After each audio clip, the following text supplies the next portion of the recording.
Você achou aí Apocalipse 1, verso 12? Quem achou diz amém. Graças a Deus. Vamos lá então a palavra do Senhor. A visão que João teve sobre Jesus no final da sua vida e a carta que o Senhor Jesus pediu para que João escrevesse. Diz assim o texto sagrado: E virei-me para ver a voz que falava comigo, e virando-me vi 7 castiçais de ouro, e no meio dos 7 castiçais um semelhante ao Filho do Homem, vestido até os pés de uma roupa comprida, e cingido pelos peitos com um cinto de ouro, e a sua cabeça e os seus cabelos eram brancos como a lã branca, como a neve, e os seus olhos como chama de fogo, e os seus pés semelhante ao latão reluzente, como se tivesse sido refinado numa fornalha, e a sua voz como voz de muitas águas. Ele tinha na sua destra 7 estrelas, e da sua boca saía uma espada aguda de 2 fios. O seu rosto era como o sol quando na sua força resplandece. E eu, quando o vi, caí aos seus pés como morto. E ele pôs sobre mim a sua destra, dizendo-me: Não temas, eu sou o primeiro e o último, e o que vivo e fui morto, mas eis que aqui estou, vivo para todo o sempre. Amém. E tenho as chaves da morte e do inferno. Escreve as coisas que tens visto, e as que são, e as que depois destas hão de acontecer. O mistério das 7 estrelas que viste na minha destra e dos 7 castiçais de ouro. As 7 estrelas são os 7 anjos das 7 igrejas, e os 7 castiçais que viste são as 7 igrejas. Escreve ao anjo da igreja de Éfeso: Isto diz aquele que tem na sua destra as 7 estrelas, que anda no meio dos 7 castiçais de ouro. Conheço as tuas obras, e o teu trabalho, e a tua paciência, que não podes sofrer os maus, e puseste à prova os que dizem ser apóstolos, e não o são, e tu os achastes mentirosos, e sofrestes e tens paciência, e trabalhastes pelo meu nome, e não te cansaste. Tenho, porém, contra ti que deixaste o primeiro amor. Lembra-te, pois, de onde caíste, e arrepende-te, e pratique as primeiras obras. Oremos. Pai, te agradecemos, Senhor, pela tua bondade, te agradecemos pelo privilégio de uma vez mais sermos instruídos por ti. Senhor Jesus, que o teu Espírito esteja conosco para revelar a tua palavra. Que o teu Espírito agora, Senhor, permeie cada coração, que nós possamos estar conectados, plugados, linkados, Senhor, contigo. Que o teu coração seja o nosso querer e que a tua palavra seja, Senhor, lâmpada para os nossos pés e luz para o nosso caminho. Abençoa agora a nossa mente. Fala conosco, assim como um pastor que conduz as suas ovelhas, nós queremos ser agora conduzidos por ti. Aquilo que é humano, natural e terreno, que isso desapareça. Que aquilo que é celestial, sobrenatural e divino, que isso se levante no nosso meio. E que assim seja, Senhor, uma noite abençoada de mover da tua palavra. Essa é a oração que fazemos, dando a ti toda a honra, toda a glória e todo o louvor, em nome de Jesus. Amém. Amém? Irmãos, diante de nós está uma porção maravilhosa, esplendorosa da palavra de Deus. O livro de Apocalipse tem na sua epígrafe, já no início do seu texto, aquilo que o livro significa, aquilo que o texto ali escrito vai revelar. E Apocalipse, a palavra Apocalipse significa a revelação. todo esse livro é um livro profético, todo esse livro é um livro que carrega um único tema, um tema de revelar as coisas que vão acontecer. Algumas coisas desse livro, algumas profecias deste livro já estão se cumprindo, outras já se cumpriram, mas existem algumas que ainda estão para acontecer. E quando nós lemos este livro e guardamos as promessas deste livro, a própria palavra diz que nós somos felizes, bem-aventurados, aqueles que leem e que guardam as profecias deste livro. Apocalipse não é um livro para termos medo, para termos temor. Temor sim por conta da palavra de Deus, mas não medo, não de maneira mística nos colocarmos em uma posição de não dedicarmos tempo e atenção a esse livro. Pelo contrário, esse livro contém maravilhas, promessas extraordinárias e, sobretudo, contém o final da minha e da sua história. Então, nós precisamos nos dedicar sim à leitura e ao estudo desse livro, e é o que nós vamos fazer nessa noite. O texto que nós lemos já no capítulo 1 e entrando no capítulo 2, vai falar sobre a visão que João teve de Jesus. João foi aquele que se intitulou como o discípulo amado. João foi, dentre os discípulos, aquele que permaneceu com o Senhor Jesus em toda a sua trajetória. Desde o dia em que o Senhor Jesus passou na beirada do mar da Galileia e ali fez um convite a João e a Tiago, seu irmão, enquanto eles estavam consertando as redes no barco de seu pai Zebedeu. Desde aquele dia ele começou a seguir a Jesus e, pela graça de Deus, nunca mais o abandonou. João foi, dentre os discípulos, aquele que conseguiu entrar no Sinédrio. Quando o Senhor Jesus foi julgado e condenado injustamente, foi João quem conseguiu estar presente naquele lugar e ver o julgamento. Foi a influência de João e a permanência dele com Jesus que possibilitaram a entrada de Pedro naquele lugar. Foi pela ousadia de João de permanecer ao lado de Jesus que João viu toda a via dolorosa, que João conseguiu escrever situações que aconteceram no ato da crucificação. Não escreveu de ouvir dizer, mas escreveu porque estava lá e foi testemunha ocular dos fatos. Quando Jesus estava na cruz e ali ele estava sendo transpassado e entregando a sua vida ao Pai por amor à humanidade, quando no ato da crucificação o Senhor foi perdendo as suas forças, as últimas palavras de Jesus foram escritas, registradas por João. E João escreveu porque ouviu da boca do próprio Senhor as últimas palavras do Mestre. Quando todos fugiram e abandonaram Jesus no Getsêmani, logo depois João já conseguiu descobrir aonde Jesus estava e se conectou com ele e caminhou com ele. No auge das dores da cruz, Jesus olhou para baixo e ali embaixo na sua cruz ele viu a sua mãe e viu também um dos seus discípulos, e esse era João. As últimas palavras proféticas de Jesus foram destinadas a esse João, a esse discípulo. Foi aquele que ouviu da boca do Senhor: homem, aí agora está a tua mãe. Mulher, a partir de agora aí está o teu filho. João recebeu de Jesus, por ter permanecido fiel até o fim, a honraria de ocupar o lugar de filho de Maria, que até então era de Jesus. Pense nisso. João recebeu a honraria de ouvir da boca de Jesus as suas últimas palavras, quando ele disse: Pai, perdoa-os, porque eles não sabem o que fazem. E bradando, entregou o seu espírito. João teve com Jesus até o final da sua vida. E por permanecer com Jesus durante todo o trajeto, João recebeu um prêmio de Jesus.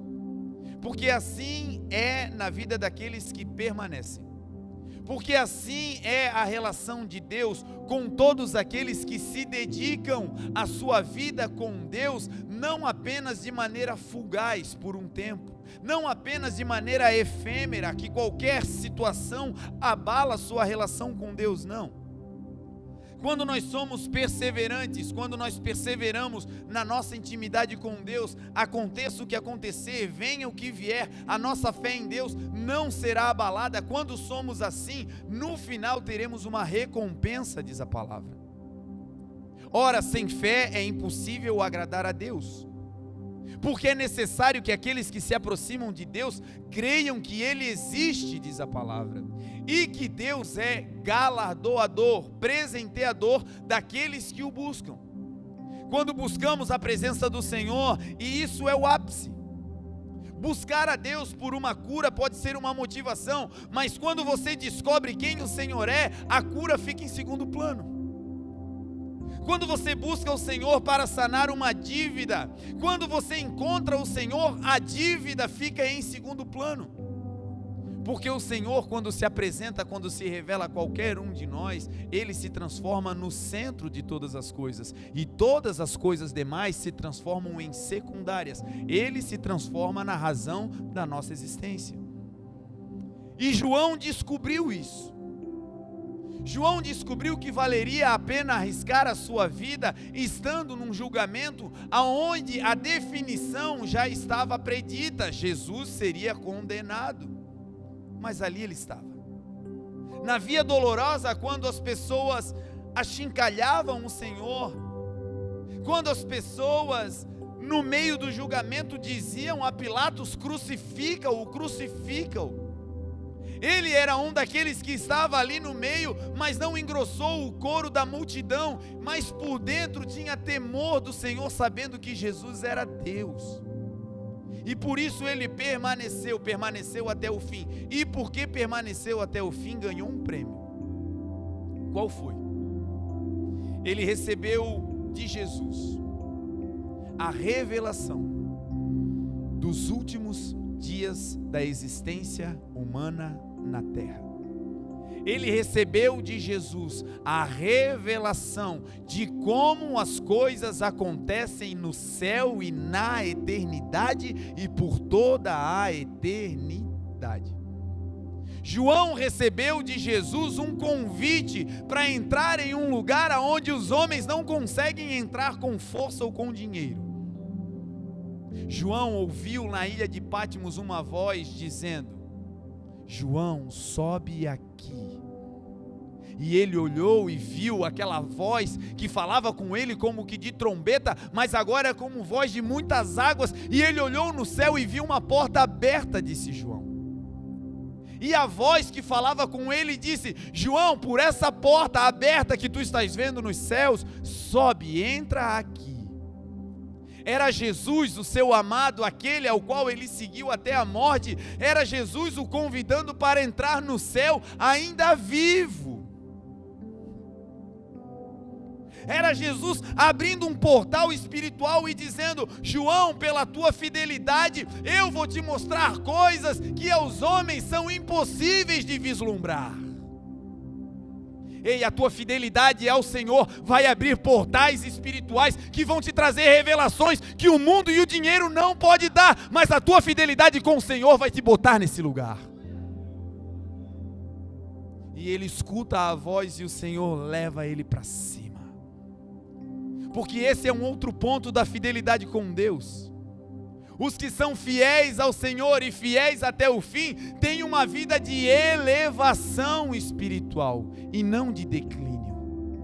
Ei, aquilo que você está vivendo hoje com o Senhor, se você permanecer fiel, vai se dobrar amanhã, multiplicar no dia depois, no ano que vem e até a eternidade. Vai ser de fé em fé e de glória em glória, crescendo até chegar na eternidade.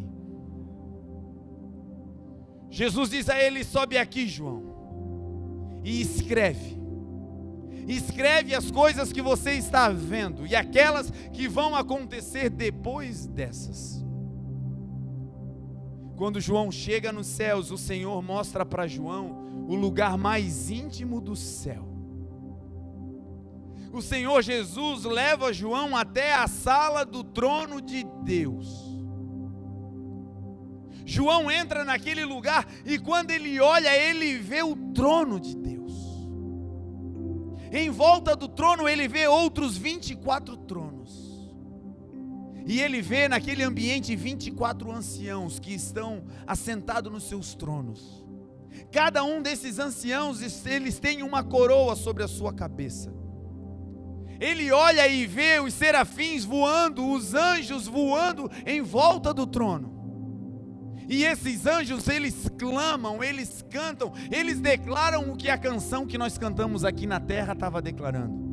Santo, Santo, Santo é o Senhor dos exércitos, e toda a terra está cheia da sua glória. Santo, Santo, Santo é aquele que era, aquele que é e aquele que há de vir.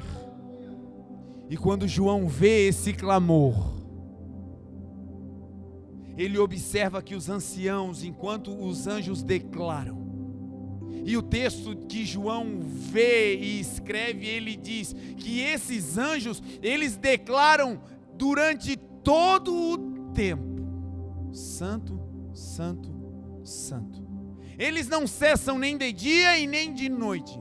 Eles não precisam de um tempo para descansar. Os anjos declaram: Santo, Santo é o Senhor todo o tempo.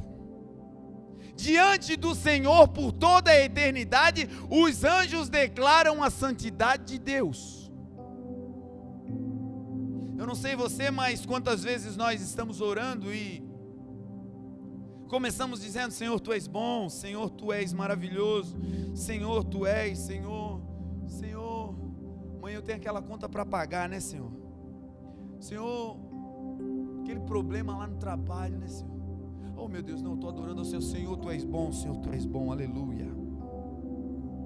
O que leva esses anjos a conseguirem declarar santo, santo, santo por toda a eternidade, 24 horas por dia, de maneira ininterrupta durante toda a eternidade?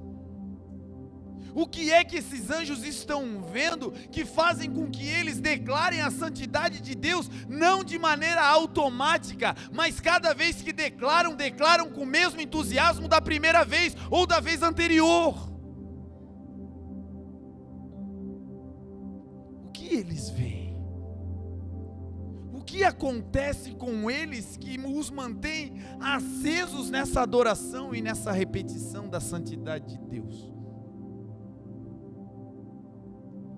A Bíblia vai dizer que um dos atributos do Senhor é que Ele é um Deus insondável. Insondável significa que Ele é um Deus que não tem fim, limites. Para quem já pescou e teve no Ministério da Pesca, eu estou dando umas férias assim, mas eu tenho esse ministério, em nome de Jesus. Aí é assim, você está na embarcação, quando você vai entrando assim num lugar que você não conhece, você liga a sonda, o sonar. E aí ali, se não tiver uma carta náutica, o sonar ele vai dando para você, através de uma batimetria, através de ondas, ele vai mostrando para você como é o fundo daquele lugar onde você está. E qual é a profundidade, para você não bater, para você não tocar no fundo. A sonda serve para dizer para o pescador, para aquele que conduz a embarcação, qual é a profundidade e aonde se localiza o fundo, o limite. Quando a Bíblia declara que Deus é insondável, ela está dizendo: esse Deus não tem possibilidade de vocês encontrarem o fim dele. Ele é insondável, sem limites, Ele é eterno. E aí, diante de um Deus que é eterno, penso eu que o que leva os anjos a declarar santo, santo com um entusiasmo eterno, é que eles estão voando em volta do trono, diz a palavra. E enquanto eles voam, eles declaram. E eles estão voando, mas estão voando em torno de Deus, olhando para Deus. E enquanto eles voam olhando para Deus, eles vão descobrindo a cada milímetro uma nova faceta de Deus. A cada novo ângulo eles percebem uma infinitude de Deus que no ângulo anterior eles não tinham visto. E por isso cada ângulo olhando para Deus é santo, santo, santo, grandioso, poderoso, não tem limites, é surpreendente. Assim será a nossa vida se andarmos nessa terra marchando, olhando para Ele. A cada dia terá um milagre, a cada dia terá um mover, a cada dia terá uma expressão, e ainda que não seja física, olhando para Ele, no mundo espiritual nós vamos declarar: Santo, Santo, Santo é o Senhor nosso Deus, e toda a terra está cheia da sua glória. João está nesse lugar e vê essa cena. E nesse ambiente ele vê que enquanto os anjos declaram Santo, Santo, os anciãos se prostram. Eles largam os seus tronos e se prostram e lançam as suas coroas. E quando eles lançam as suas coroas, eles fazem isso enquanto os anjos declaram Santo, Santo é o Senhor. O texto diz que os anjos não param de dizer Santo, Santo é o Senhor. Os anciãos lançam enquanto eles dizem santo. Em que momento os anciãos estão com as suas coroas? Em que momento os anciãos conseguem vestir a coroa diante do rei? Em tempo algum. Enquanto existe louvor e adoração àquele que é digno de toda honra, de toda glória e de todo louvor, as coroas humanas não podem estar na cabeça dos homens, elas têm um lugar aos pés do Senhor. Na sala do trono existe um som instrumental. E o som que se escuta de instrumentos na sala do trono é o único som de instrumento na sala do trono até então. Não é som de harpa, não é som de teclado, não é som de guitarra, não. Só tem um som de instrumentos na sala do trono até esse momento. Existe um coral angelical dizendo Santo, Santo, Santo. E acompanhado com esse coral de anjos, um instrumento poderoso que ecoa pela sala do trono, que é o barulho das coroas sendo lançadas ao pé do Senhor, que é o barulho da coroa humana, da capacidade humana sendo lançada aos pés de Deus. As coroas rolam até os pés do Senhor e ecoa aquele barulho de coroas caindo na sala. O maior som que deve ser prestado ao Senhor é o som das nossas coroas, das nossas convicções, dos nossos nomes, do nosso currículo caindo diante do Senhor. Porque diante do verdadeiro Rei da Glória, só Ele é digno de usar a coroa. João olha e vê que eles lançam. Eles não colocam. Eles lançam porque querem dizer: eu boto essa coroa num lugar distante, ao ponto que eu não possa mais pegar, ainda que eu me arrependa. É o que Deus está dizendo para mim e para você. Aceitou o Senhor, lança a coroa para um lugar bem distante, abandona a velha vida, deixa as velhas práticas, deixa bem longe, num lugar que você não consiga mais nem tomar. Porque nesse ambiente sem coroas você vai ver a glória de Deus. João está ali assistindo tudo isso de camarote. Ele vê tudo isso acontecendo. E o Senhor diz a ele: João, escreve. Escreve as coisas que tu estás vendo e escreve as coisas que vão acontecer. Jesus chama João e diz: João, escreve agora cartas. Escreve cartas para as igrejas, João. As 7 igrejas que estão na Ásia, eu quero falar com eles, eu quero me comunicar com o meu povo. E para isso eu vou escrever cartas ao meu povo. Escrever carta é uma maneira poética para dizer que quando Deus fala e a gente não escuta, Ele sempre dá um jeito, com um novo instrumento, com uma nova ferramenta, com um novo tom, com um novo sinal, com uma outra forma de continuar falando conosco. Às vezes o coração está fechado e Deus vem pela visão. Às vezes a visão está cerrada, fechada, e o Senhor vem com um toque. Às vezes é no meio do nada, ninguém te conhece e Ele levanta alguém para liberar uma palavra que só você sabe que é de Deus para a tua vida. Esse é o Deus que manda cartas. Cartas que às vezes vêm através de voz humana. Cartas que às vezes chegam através da sua própria palavra, que é uma carta aberta da vontade de Deus para a humanidade. O importante é que sempre que Jesus quer falar, Ele não se cala, Ele dá um jeito de se comunicar com a sua igreja. E agora João vai ter um outro privilégio: escrever essas cartas para o povo de Deus, para as igrejas. O texto vai dizer que Jesus manda João escrever a carta para o anjo da igreja. Esse anjo da igreja, ele não é um anjo literal, ele não é um anjo com asas, porque seria algo irreal, desconecto, não orna, não combina. Jesus, que é espiritual, pedir para um homem natural escrever carta para um anjo espiritual, não. Esse anjo da igreja é um homem, é uma figura de um líder. E Jesus vai falar com a igreja falando com o líder, mandando uma carta para o anjo da igreja. O que são anjos? A Bíblia explica.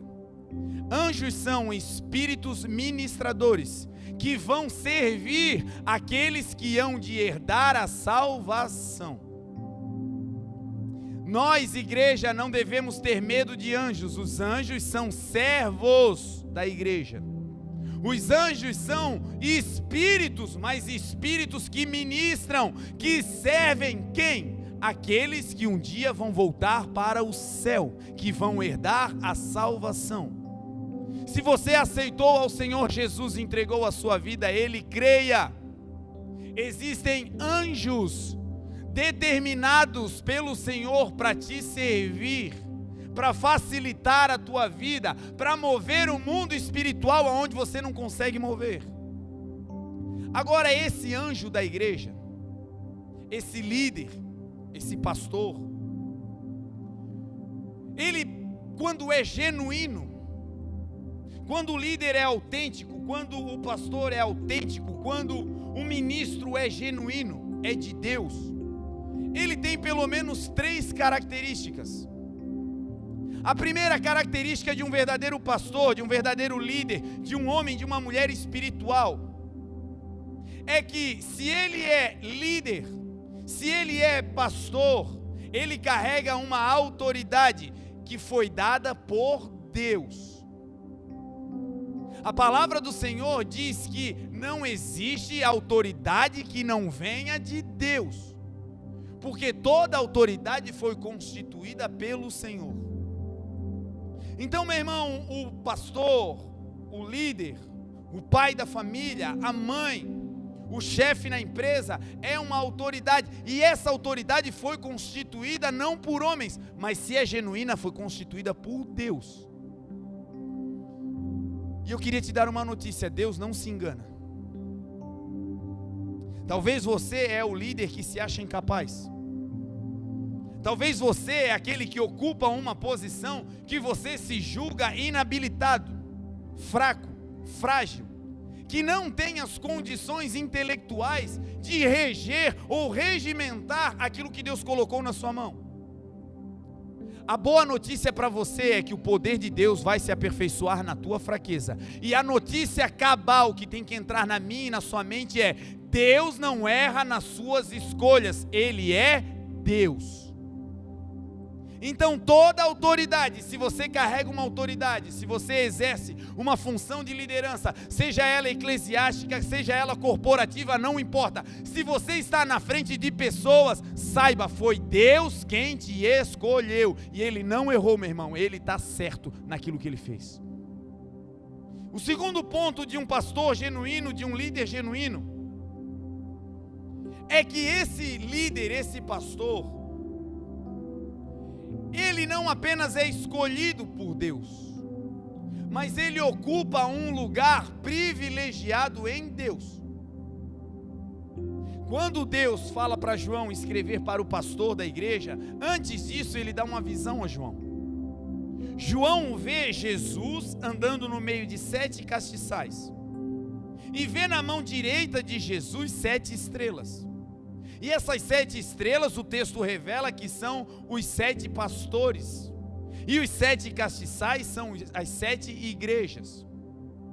João vai receber de Jesus a revelação de que os pastores, os líderes, que são líderes genuínos, que são gente de Deus, escolhida pelo Senhor, esses líderes, eles estão em um lugar privilegiado em Deus. Aonde? Na mão de Deus. E é na mão direita do Senhor, diz a palavra. A mão direita do Senhor é a mesma mão que vai levantar os caídos ao longo da Bíblia. É com a mão direita que Deus vai tocar em João quando ele cai como morto. O que Deus está dizendo? Que se as estrelas, os pastores, os líderes estão na mão direita dele, e ele usa a sua mão direita para tocar e levantar o caído, ele está dizendo: honrem essas pessoas, porque o contato que Deus tem com a humanidade para levantar os caídos é através desses líderes. Você que foi colocado como líder, como pai de família, como mãe, como alguém que está na frente de pessoas, Deus te deu uma autoridade e te carrega nas mãos, mas Ele te carrega para que você seja o contato com aqueles que estão caídos, para que Deus, ao colocá-los em contato com você, eles se coloquem de pé para a glória de Deus. Então o líder tem uma responsabilidade enorme. Pastor genuíno tem uma responsabilidade enorme, mas também gozam de uma proteção enorme. Estão nas mãos de Jesus. Davi, ele entendia os protocolos de Deus. A Bíblia diz que Davi, depois que foi ungido rei, foi chamado para tocar para o rei Saul. O rei estava atormentado, vivendo uma vida atribulada, e disseram ao rei: rei, chama um homem que saiba tocar, porque quando ele tocar, quando ele adorar, esse espírito mau vai sair, e o rei terá paz, vai repousar. Então mandaram chamar Davi, e Davi vai adorar agora na sala do trono aonde o rei está. Davi começa a adorar, e aqueles espíritos malignos saem do rei. Davi dá para o rei a adoração. Davi dá para o rei descanso, paz. E o rei, em contrapartida, pega uma lança e por vezes tenta cravar Davi na parede, tentando matar Davi. Davi, em momento algum, pega a lança e tenta jogar no rei, porque ele entendia que o rei era uma autoridade. Se é autoridade, foi escolhida por Deus, e se foi escolhida por Deus, está na mão do Senhor, ninguém toca.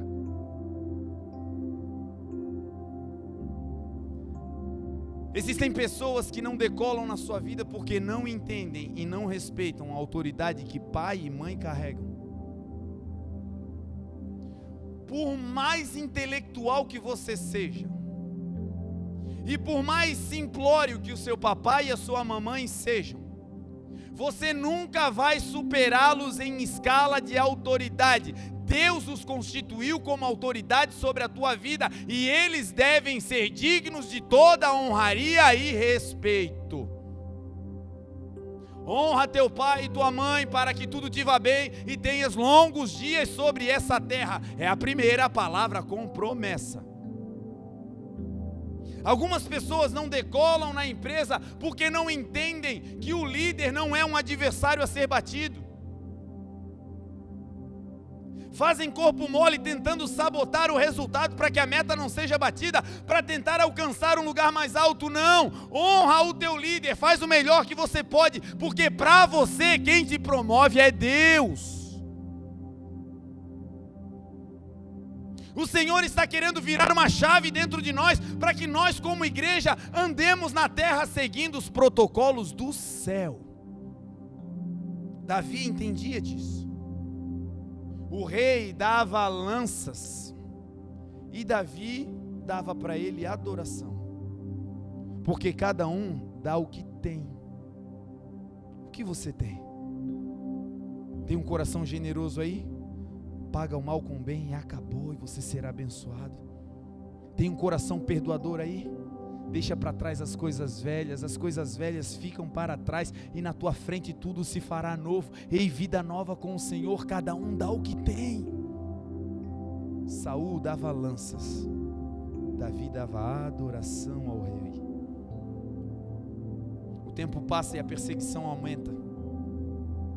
Davi agora tem que fugir do castelo e fugir pela nação.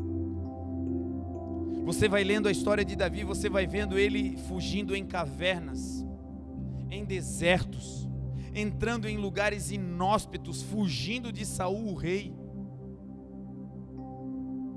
Recentemente nós vimos aqui no Brasil uma tragédia que aconteceu em uma região do nosso país, onde um homem começou a cometer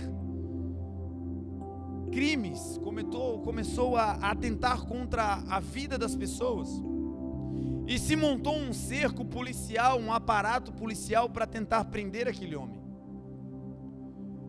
Juntaram num primeiro momento 50 homens, e depois 100, e depois 200, e depois 300, e já estava em 400 homens, seguindo um homem, para tentar pegá-lo. Você vai ler a Bíblia e você vai ver que Davi, em certas ocasiões, fugiu de Saul, quando Saul levava cerca de 3.000 homens à sua caça. 3.000 pessoas seguindo um único homem, que quando olhava para si dizia: o que eu fiz para merecer isso? O que eu fiz para gerar tanto ódio nessa pessoa? O que eu fiz para passar por tamanha perseguição? E ele não encontrava respostas, porque ele não tinha feito nada. Tem coisas, meu irmão, que geram perseguição sobre a tua vida e que não tem a ver com coisas pessoais, mas é contra a unção que você carrega. Não é contra as pessoas, não são adversários. As armas das nossas milícias não são carnais, mas poderosas em Deus para destruição de fortalezas. Os nossos adversários são espirituais, e eles têm um destino: tentar atacar a unção que Deus te deu. No meio dessas perseguições, um dia Saul entra em uma caverna, e lá está Davi e os seus homens. O rei vai dormir, e quando o rei está dormindo e todo o seu exército, um dos homens de Davi diz: olha, Deus hoje entregou o teu adversário nas tuas mãos. Hoje é o dia de você matar o teu algoz. Hoje é o dia de você acabar com o teu adversário. Davi se levanta, vai até onde Saul está e corta um pedaço da orla das vestes do rei. E quando ele corta a orla das vestes do rei, quem está com ele o questiona, e ele diz: longe de mim de tocar no ungido do Senhor. Quando o rei se levanta e olha para ele e vê que ele teve todas as oportunidades de tirar a vida do rei. E o rei disse: tu és muito melhor que eu, teu trono vai permanecer para sempre, porque tu tivesses a oportunidade de tocar em mim, mas não o fizesse. E olha o que Davi diz: ai de mim de tocar no ungido do Senhor. Sabe o que é isso? Protocolo celestial. O líder não é teu adversário, ele é um instrumento de Deus para facilitar a tua vida ou para te treinar. Saul foi o maior treinador de Davi. Saul foi a maior escola de liderança que Davi teve. E talvez a tua escola de liderança são os teus irmãos. A tua escola de liderança para treinar o teu caráter são os teus, a tua prole. Não pague o mal com o mal, mas vença o mal com o bem para a glória de Deus. Uma outra coisa importante sobre um verdadeiro líder, um verdadeiro pastor, um verdadeiro homem de Deus, é que ele não apenas é escolhido pelo Senhor e ocupa um lugar de honraria na mão do Senhor. É que o texto vai chamar esse homem, esse pastor, esse líder de anjo. Anjo tem por peculiaridade uma marca. Qual é? Anjo aparece para servir. Em toda a Bíblia você vai ver anjos aparecendo para servir o povo de Deus. Anjo não vem em missão turística, anjo não vem em missão de honraria, não. Anjo vem para servir o povo de Deus. Jesus foi batizado, depois de ser batizado os céus se abriram e ele foi levado pelo Espírito ao deserto. E lá no deserto ele jejua durante 40 dias e 40 noites. No final desse jejum, quem aparece?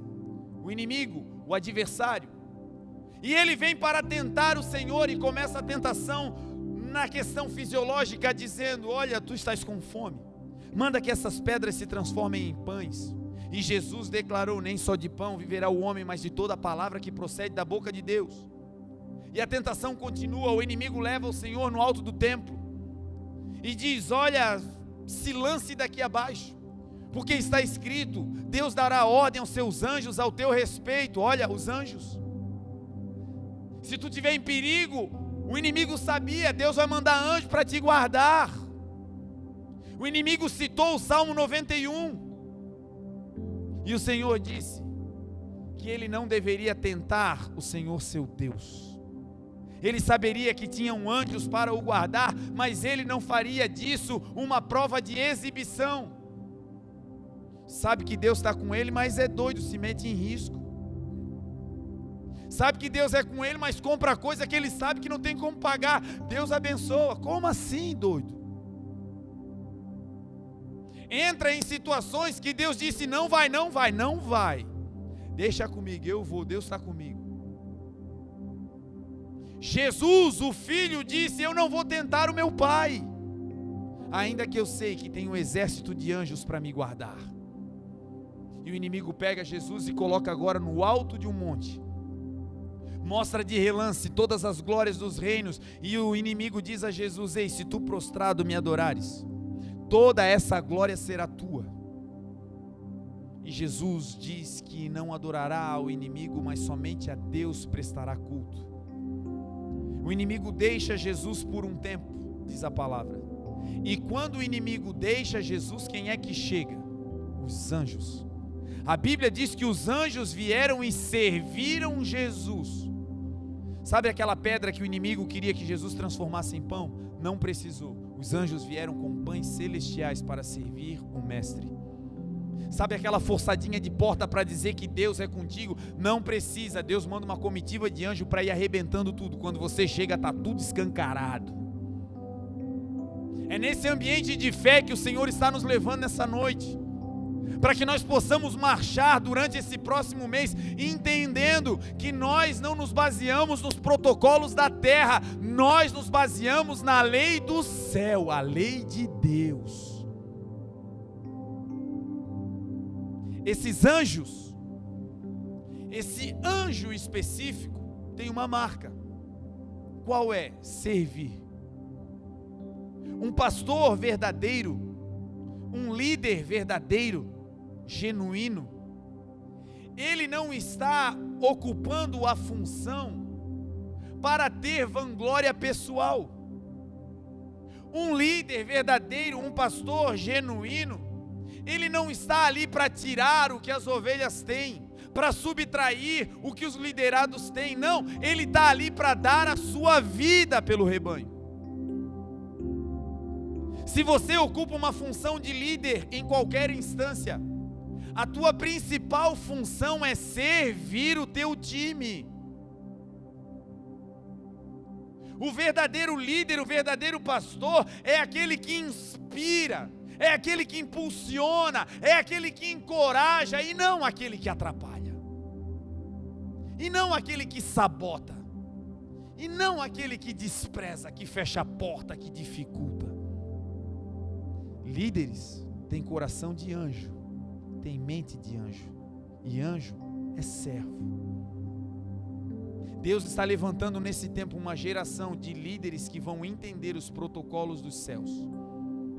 Líderes que vão caminhar com esse coração. O que eu posso servir? Gente que vai entrar em empresas não pensando apenas no salário, mas pensando, o que eu posso deixar de legado nesse lugar, ainda que eu fique aqui só um dia? Gente que quando vai visitar pessoas, não fica pensando em qual cama boa eu vou dormir, qual será o horário da janta, ei Deus, o que vai ser o café da manhã? Não, é gente que entra na casa pensando aonde eu posso contribuir, qual é a marca do céu que eu posso deixar aqui, como é que eu posso deixar Deus nesse lugar? É gente que entra em relacionamento não apenas pensando em ser feliz, mas entra com a mentalidade dizendo, como é que eu posso fazer o outro feliz? Como é que eu posso servir para o desenvolvimento do outro? Como é que quem está perto de mim pode crescer? Coração e mente de anjo, apesar de ser humano. O texto vai dizer que Jesus manda João escrever a carta para o anjo. Jesus queria falar com quem? Com a igreja. Mas quando ele vai falar com a igreja, perceba que ele não fala para a igreja. Ele vai contar para o anjo, para o pastor, para o líder. Porque Deus não quebra protocolos que ele criou. É mais ou menos assim. Deus colocou o papai e a mamãe como líder da casa. Foi Deus quem fez. E quando ele quer falar sobre algo que vai acontecer naquela família, naquela casa, ele conta para o pai e conta para a mãe da casa. Ele não conta para o vizinho, para a vizinha, ele não dá sonho para o inimigo, não é assim que Deus faz. Se o papai e a mamãe forem de Deus, estiverem em pé, Deus vai falar para eles, a autoridade que Deus constituiu, Deus não quebra. Na igreja, Deus vai falar com o pastor, e acabou. A não ser que o pastor esteja caído ou ausente. Mas se estiver de pé, Deus não quebra protocolo, vai falar com o pastor. Você que é líder de uma equipe, Deus vai falar com você sobre a tua liderança e sobre os teus liderados. Apenas abra o teu coração e o caminho e o canal de acesso à informação para Deus falar contigo vai estar aberto e Deus vai falar, meu irmão.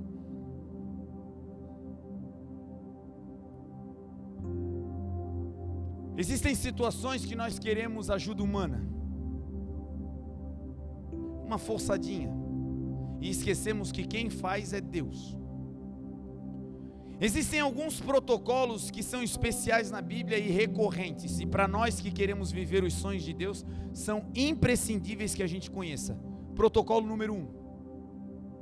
Hebreus 7, verso 7 vai dizer o seguinte: é impossível, não tem sombra de dúvidas, de que o maior é aquele que abençoa o menor. Deus estabelecendo uma linha hierárquica. Ele coloca o líder, que é o maior naquele lugar. E se ele quiser abençoar aquele povo, ele vai usar o líder, e não o contrário. É por isso que o líder não gera expectativa nos liderados de se dar bem, porque ele entende, se eu sou responsável por eles, eu tenho que me doar a eles, eu tenho que abençoá-los, e não o contrário. É por isso que pastor genuíno não tem ministério de balançar coqueiros. Não se encosta nas pessoas que têm posses para ver se elas podem dar alguma coisa. Não, ele entende que o que ele tem pode não ser ouro ou prata, mas o que ele carrega é fonte de bênção para quem está com ele.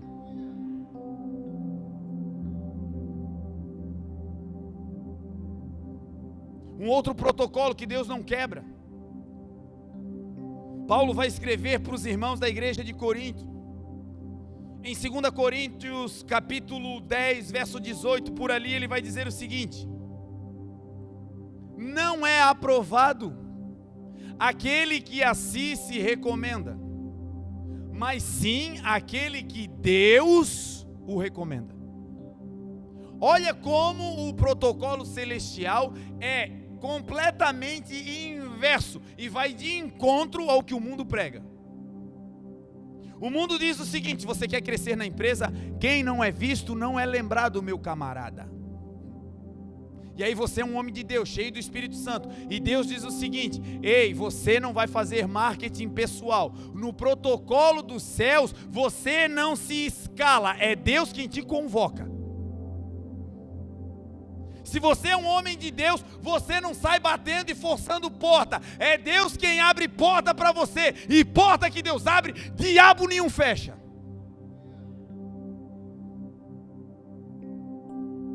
No reino dos céus, o protocolo é: você se esconde no secreto, no esconderijo do Altíssimo, e Ele te recompensa publicamente.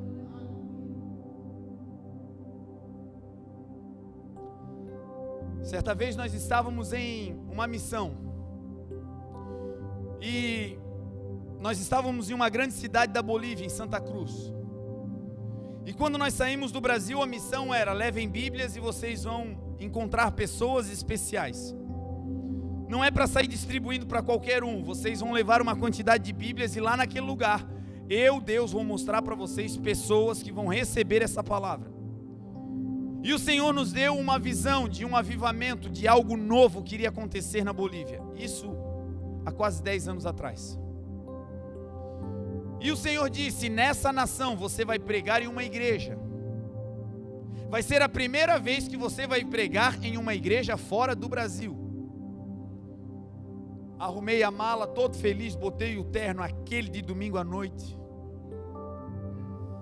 E aí, primeiro dia de missão, saímos, entregamos as Bíblias, oh glória. E eu olhando para ver se achava uma igreja para fazer um contatinho, né?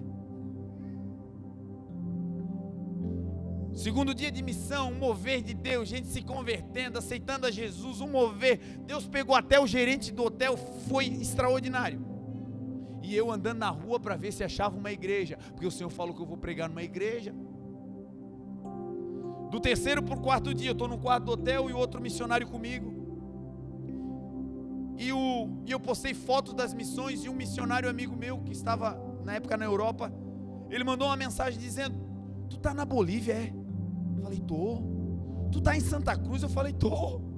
Ele falou: rapaz, eu tenho um contato aí. Eu digo: aleluia, Deus é Deus, olha aí, Deus é fiel.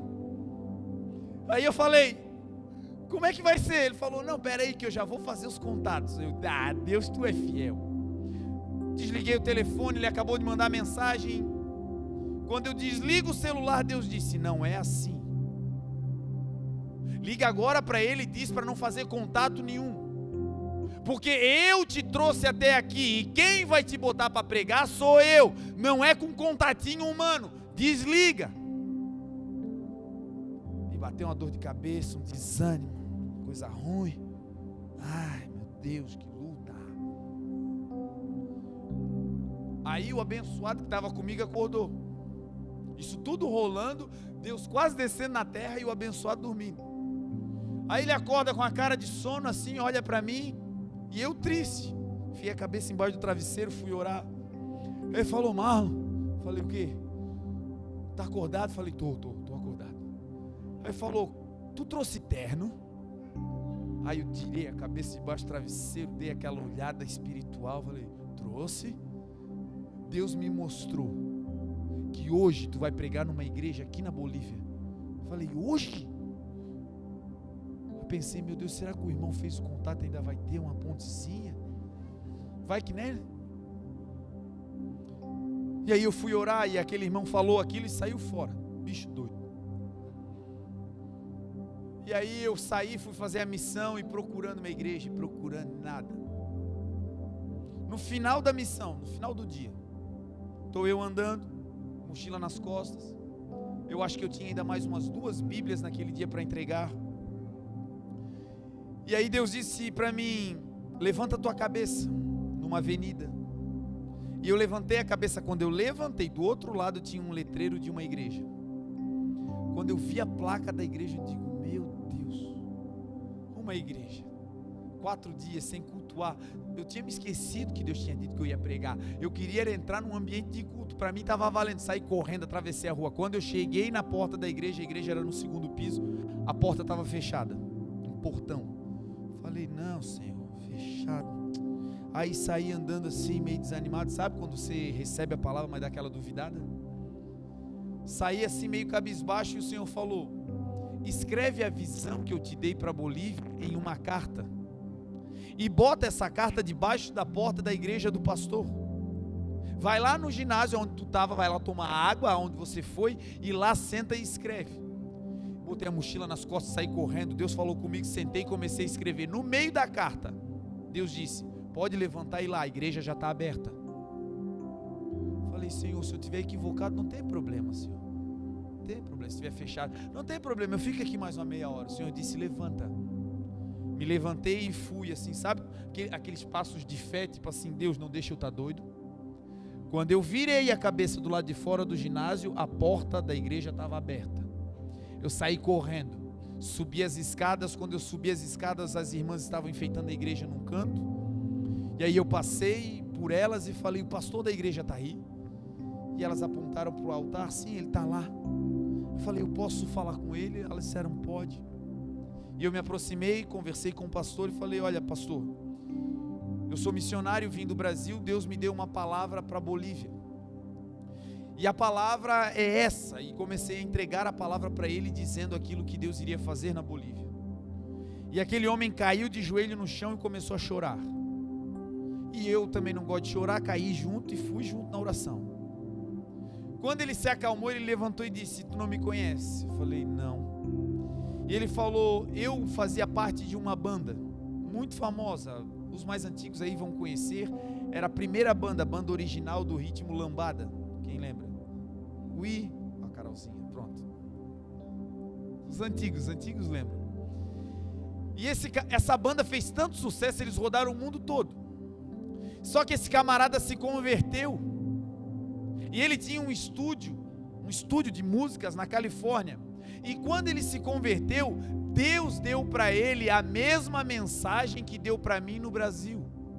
Com o mesmo versículo, a mesma mensagem. E aquele homem aos prantos virou para mim e disse: Deus me mandou sair da Califórnia e vir para a Bolívia abrir uma igreja, porque aquilo que Deus te mostrou no Brasil foi exatamente o que Deus mostrou para mim, e por isso eu estou aqui. Mano, aquilo para mim foi uma loucura.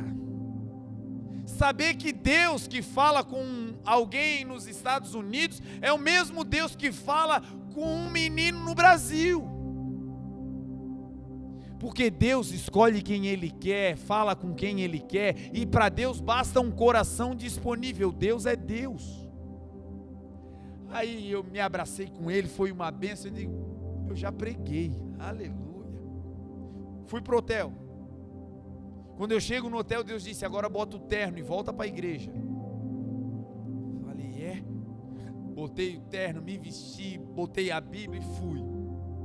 Quando eu sentei no meio da igreja, era dia de culto, no meio da igreja eu sentei assim, no meio do pessoal. O Espírito Santo começou a dizer: te prepara, porque hoje tu vai pregar. Falei: Deus, eu não conheço ninguém aqui, o pastor só me viu uma vez, é impossível, quem é que dá microfone para um doido pregar? Senhor, está tudo bem, eu já estou legal aqui.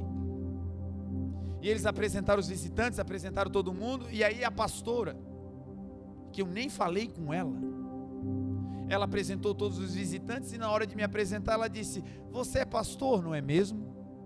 Eu falei: sou. Você é um missionário do Brasil que está aqui, não é? Eu falei: sou. E ela disse: então venha cá, nós queremos te receber com honra de pastor. E botou o microfone na minha mão. E aí o microfone fazia mais ou menos assim. E quando eu fui saudar a igreja, O Espírito que me batizou com espanhol lá no Uruguai, desceu lá na Bolívia, e eu preguei a minha primeira mensagem, e naquele dia a igreja virou do avesso. Não é porque era eu, mas porque o Espírito Santo estava lá. Quando eu voltei para casa, sabe o que eu ouvi do Senhor? Sou eu quem faço a tua agenda. O protocolo do céu não é eu vou, é Deus te envia. O protocolo do céu não é eu faço, é Deus que me chama. O protocolo do céu é creia de todo o teu coração. O protocolo do céu é creia. Você pode ser pequeno, você pode estar talvez se sentindo distante, apenas creia, porque tudo é possível àqueles que creem. O que o Senhor deseja fazer nas nossas vidas, irmãos, é algo extraordinário. Nessa noite no nosso meio existem pessoas que conhecem profundamente a palavra de Deus. Gente que há um tempo estava com saudade da casa do Pai. Gente que há um tempo dizia: eu vou voltar, eu preciso voltar, essa vida não é a minha vida, eu tenho um chamado. E hoje estão ouvindo a boa palavra de Deus. Estão ouvindo falar de um Jesus que não rejeita, mas que agrega. De um Deus que não lança fora, mas que diz: ei, eu estava te esperando para começar uma obra poderosa de novo na tua vida. Eu não te descartei, as minhas palavras para você permanecem até hoje, está valendo. Para outros a palavra de hoje é primeiro amor. Porque Jesus vai falar com o pastor, Jesus vai falar com aquela igreja, e Jesus vai dizer: eu conheço o teu trabalho. Trabalho é um labor natural, trabalho é uma ocupação, é a profissão. Jesus, Isaías disse que ele era experimentado nos trabalhos. Ele tinha uma profissão, ele tinha uma ocupação. Trabalho para quem é de Deus é importantíssimo. O homem comerá o pão com o suor do seu rosto. Trabalho, dedicação. Aquele que não trabalhe também não coma, diz a palavra. Trabalho. Às vezes o trabalho é para Deus, glória a Deus. Mas às vezes o trabalho é para os homens, e glória a Deus. Jesus disse que conhece não apenas o trabalho daquela igreja, mas conhecia também as obras daquela igreja. Uma coisa é trabalho natural, terreno, outra coisa é obra. Obra é aquilo que a gente faz em nome de Deus, para Deus, servindo pessoas. Trabalho é quando você vai lá e bate o cartão na empresa. Trabalho é quando você estuda a palavra. Agora a obra é quando você prega a palavra. Trabalho é quando você se dedica no estudo do instrumento. Obra é quando você usa um instrumento para a libertação dos cativos. Trabalho é quando você vai lá e atende bem as pessoas. Obra é quando você está trabalhando e o teu trabalho glorifica o Senhor. Jesus disse: eu conheço o teu trabalho, mas também conheço as tuas obras. Eu sei que tu és paciente. Olha o que Jesus está dizendo para essa igreja. Chamar alguém de paciente significa dizer que aquela pessoa que agora é paciente, ela é paciente porque passou por um processo, e o processo que gera paciência começa com tribulação. A tribulação produz a paciência, diz a palavra. Quando Jesus diz: olha, eu te conheço, igreja, eu te conheço, pastor, eu te conheço, líder, eu sei a tua paciência, ele está dizendo: eu sei que tu sofresse tribulações, mas tu te tornasse pacientes e não negastes a minha palavra. E o Senhor vai dizer: eu sei que tu colocastes à prova aqueles que se dizem apóstolos, que significa enviados, e você os achou em falta, os achou falsos, mentirosos. Não era uma igreja iludida, era uma igreja que conhecia a palavra, eram irmãos que tinham uma capacidade de discernimento altíssima, que não era qualquer coisa que era dita para aquela igreja que eles recebiam, eles provavam a palavra dita. Era como os irmãos bereanos, que quando alguém pregava, eles estavam com a Bíblia na mão para ver se o que era pregado estava escrito. E o Senhor vai dizer: eu sei que você não pode sofrer os maus. Você trabalhou, você fez obras, você foi paciente, você provou os que eram maus, você os achou em falta, você fez tudo isso. Mas eu tenho uma coisa contra ti, uma coisa só. E qual era? Você deixou o primeiro amor. Pasmem, uma igreja que é elogiada por obras. Eu conheço as tuas obras, disse Jesus. Foi Jesus quem disse. Eu conheço o teu trabalho, uma igreja que trabalhava demais. Eu conheço a tua paciência no meio da tribulação, você não me largou, você permaneceu fazendo o que eu coloquei nas tuas mãos. Todavia, essa igreja trabalhou, fez obras, resistiu o mal, interpretou bem a palavra, mas fez tudo isso sem o primeiro amor. É possível, gente, trabalhar para Jesus sem amor. É possível, irmãos, fazer obras, pregar, tocar, anunciar, sem a presença do primeiro amor. Viver longe do primeiro amor é tocar sem tocar. É pregar sem queimar.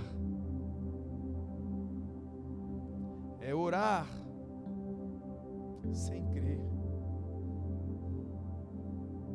É olhar sem ver. Viver sem o primeiro amor é automático.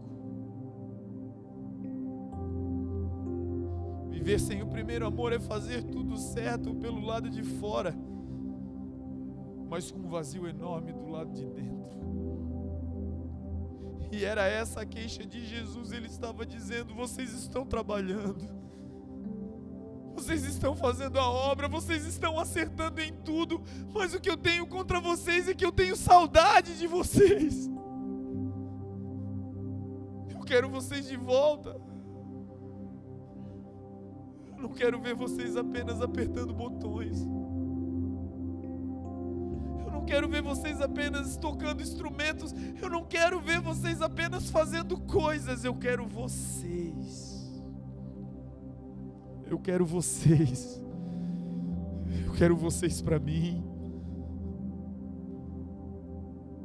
Jesus vai dizer: o que eu tenho contra ti é que tu deixastes o primeiro amor. O primeiro amor, gente, não é um sentimento como alguns acham. O primeiro amor não é uma emoção. O primeiro amor não é uma lembrança. O primeiro amor que Jesus está dizendo é uma pessoa. O primeiro amor não é um sentimento, o primeiro amor é alguém.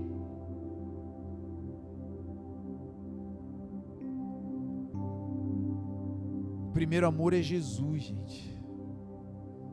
O texto que nós lemos vai dizer: ele disse: eu tive morto, mas revivi, e vivo para todo sempre.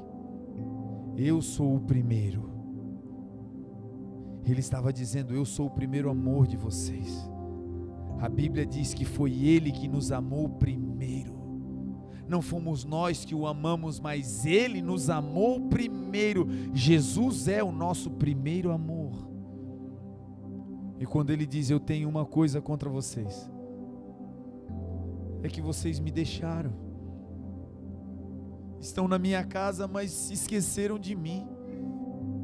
Estão falando de mim, mas não estão mais me vendo. Estão orando, mas não conseguem mais sentir. Eu passo no meio de vocês e vocês se acostumaram com a minha presença e me deixaram. Perceba que o texto não diz que a igreja perdeu o primeiro amor. O texto diz que a igreja deixou. Deixar é diferente de perder. Quando você perde, você não sabe aonde está. Acabou. Perdeu. Já era. Quando você deixa, quando você começa a procurar, você vai lembrar aonde você deixou.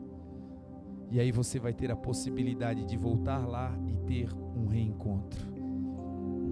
O Senhor está dizendo: você deixou. Lembra. Lembra aonde você deixou aquele fogo? Lembra como foi e o que foi que aconteceu que te fez deixar o altar? Lembra o que foi que causou uma ruptura no teu coração ao ponto de você rejeitar o chamado de Deus? E lembre-se que talvez você não esteja fora. Talvez como essa igreja nós estamos dentro. E o Senhor está dizendo: lembra. Lembra e volte a praticar as primeiras obras. Que esse mês seja um mês de nós voltarmos à essência, igreja. As primeiras obras, elas vieram quando Jesus se apresentou na tua vida. Faz uma retrospecção aqui e lembra de como era o seu coração quando você se converteu e o que você sentia quando era chamado para fazer algo para o Senhor. Lembra de como o teu coração pulsava quando chegava a hora do culto. Lembra das vezes que você chorou sozinho lendo a Bíblia, lembra?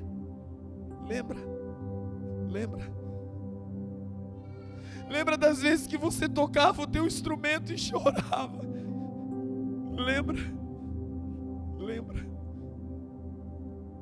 Lembra das vezes que você ministrou simples, pequenininho, mas ungido por Deus. Lembra.